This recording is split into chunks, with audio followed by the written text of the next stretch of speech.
इस पहलू पर भी आपको गौर करना होगा कि जो सेंट्रल गवर्नमेंट यहाँ की जमीनें हमारे आजादी को देती है, जो सेंट्रल गवर्नमेंट की सरकार, जो वहाँ की हमारी पैरामिलिट्री फोर्सेस, जो मणिपुर की सरकार वहाँ के आदिवासियों के आत्मसम्मान की रक्षा नहीं कर पाई, ऐसे लोगों को भी जवाब देना होगा।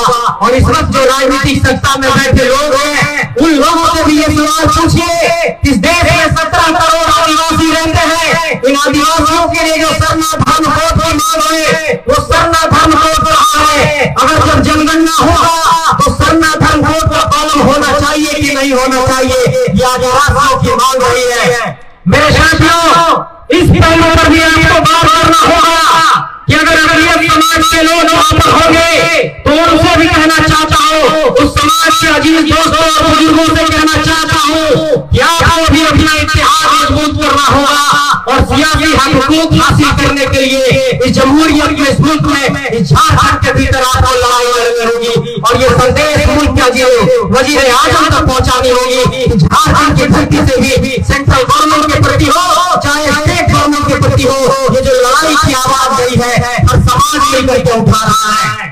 ओबीसी समाज के भी लोग होंगे यहाँ पर, उनसे कहना चाहता हूँ कि झारखंड के साथ ऐसे जिले हैं जहाँ पर ओबीसी को रिजर्वेशन 0 है, उनसे कह दिया गया कि ईडब्ल्यूएस को जो 10% का आरक्षण है उसी में आपको शामिल कर लिया जाएगा। लेकिन हम ये कहना चाहते हैं कि ओबीसी समाज ने हमेशा 27% आरक्षण की मांग की है, वो 27% का आरक्षण ओबीसी को मिलना चाहिए। अगर बहुत संक्षेप में कहता हूं साथियों, तो ये मैं कहना चाहता हूं कि झारखंड में 4 बहुत बड़े मसले हैं जिस पर आपको गंभीर होना होगा। माताओं बहनों पढ़े लिखे मेरे साथियों, सबसे ये कहना चाहता हूं, पहला सवाल है स्थानीय नीति का, दूसरा सवाल है नियोजन नीति का, तीसरा सवाल है सरना धर्म कोड का, चौथा सवाल है ओबीसी आरक्षण का। अगर इन मसलों पर सरकार कोई कानून नहीं बनाती है तो इस पर आपको चिंतन करना होगा और मंथन करना होगा।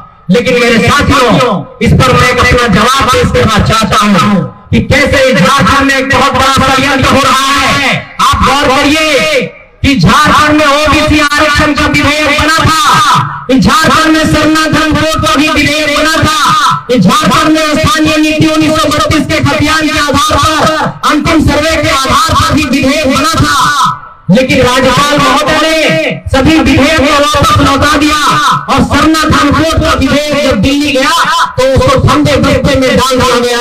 महामहिम राज्यपाल महोदय को यह संदेश देना चाहता हूँ इस बिरसा की धरती से, इस बिरसा के फुटबॉल मैदान से, कि अगर झारखंड की 3.25 करोड़ की आबादी ये कह रही है कि हमें खतियान आधारित स्थानीय नीति चाहिए, हमें 1932 के आधार पर खतियान आधारित स्थानीय नीति चाहिए, हमें अंतिम सर्वे के आधार पर चाहिए, हमें 1964 के सर्वे के आधार पर चाहिए, हमें 1954 के सर्वे के आधार पर चाहिए, तो महामहिम को उस विधेयक को वापस नहीं लौटाना चाहिए। जो सरकार ने कहा था कि इसे 9वीं अनुसूची में शामिल करिए, उसमें शामिल करना चाहिए था। मेरे साथियों, यहाँ के विधायकों के चेहरे पर मैं आप सबके सामने रखना चाहता हूँ। जब हमारे भाई देवेंद्र भाई ने एक अभियान की शुरुआत की कि यहाँ के विधायकों से हस्ताक्षर लेते हैं कि स्थानीय नियोजन नीति पर उनकी राय क्या है, तो बार-बार विधायकों ने कहा कि यहाँ की स्थानीय और नियोजन नीति के आंदोलन में हम सब साथ हैं। लेकिन जब यही विधायक 72 विधायक सदन के अंदर जाते हैं तो उसमें कुछ ऐसे विधायक हैं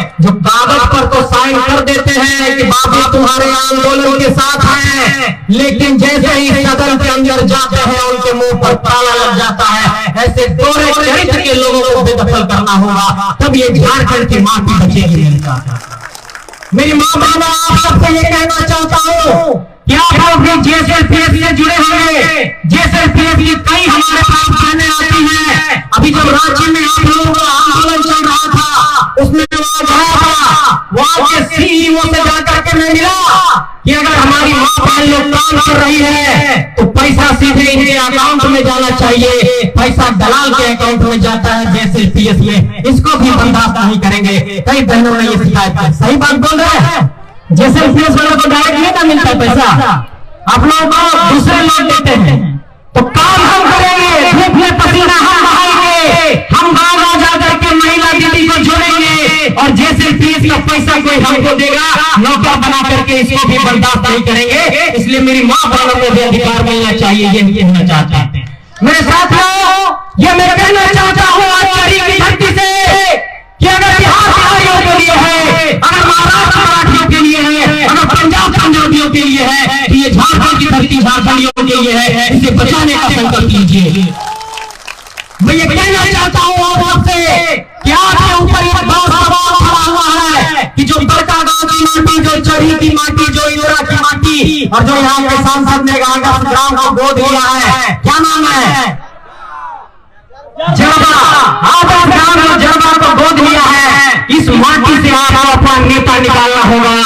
और इस इलाके के एक बहुत बड़े लीडर हुए टेकलाल बाबू, टेकलाल बाबू ने कहा था कि जब वोट और बेटी देने का बात आए तो सोच समझ करके देना है। इसलिए 2024 में इस बात का ध्यान रखिएगा, आने वाले समय में जब वोट करना हो तो किसी माटी के बेटा को करेंगे, किसी बक्सर के आदमी को वोट नहीं करेंगे जो ये कहता हो कि मुझे बक्सर का होने का गर्व है, जो ये कहता हो किसी बिहार की अदाकारा को बुला करके कि रहुआ आरा के बाद हम बक्सरे के बाद, ऐसा नहीं चलेगा।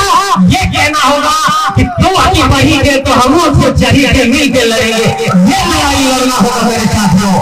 और जब तक ऐसा नहीं लड़ेंगे तब तक ये धरती जो है यहाँ पर लोग लड़ते रहेंगे, इसको चारा बनाते रहेंगे। आप गौर करिए कि क्या ये सवाल दिल्ली में नहीं खड़ा होगा जब यहाँ के सांसद देश के सबसे बड़े पंचायत लोग के अंदर बोलते होंगे तो देश के तमाम राज्यों के लोग ये सोचते होंगे कि 15 नवंबर 2000 की तारीख को ये झारखंड राज्य एक अलग राज्य के अस्तित्व में आया।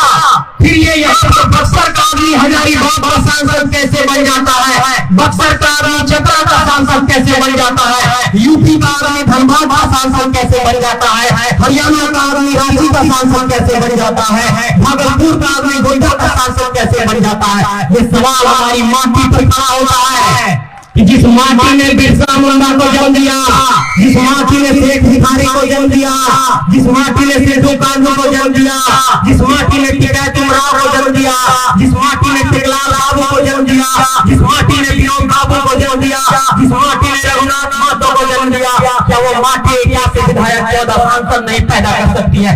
ये सवाल आपके जेहन पर मेरे साथियों।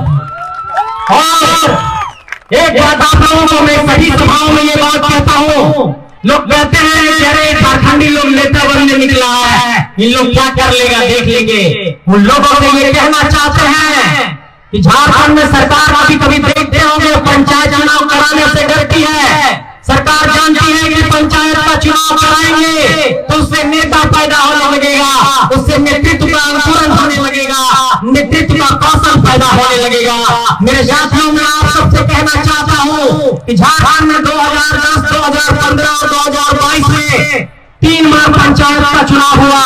सभी सभाओं में इस बात को मैंने ध्यान केंद्रित किया है, फिर से कह रहा हूँ कि झारखंड के 4345 पंचायतों में, झारखंड के 536 जिला परिषद के क्षेत्रों में और झारखंड के 5321 पंचायत समिति के सदस्य क्षेत्रों में यहाँ पर मुखिया पंचायत समिति और जिला परिषद के सदस्य बने हैं, वार्ड के सदस्य बने हैं। जो माटी 4345 मुखिया पैदा कर सकती है, जो 536 जिला परिषद पैदा कर सकती है, जो बिरसा मुंडा सेठा कानून सिद्धू कानून पैदा कर सकती है, वो 81 विधायक 14 सांसद भी पैदा करेगा, ये भरोसा है।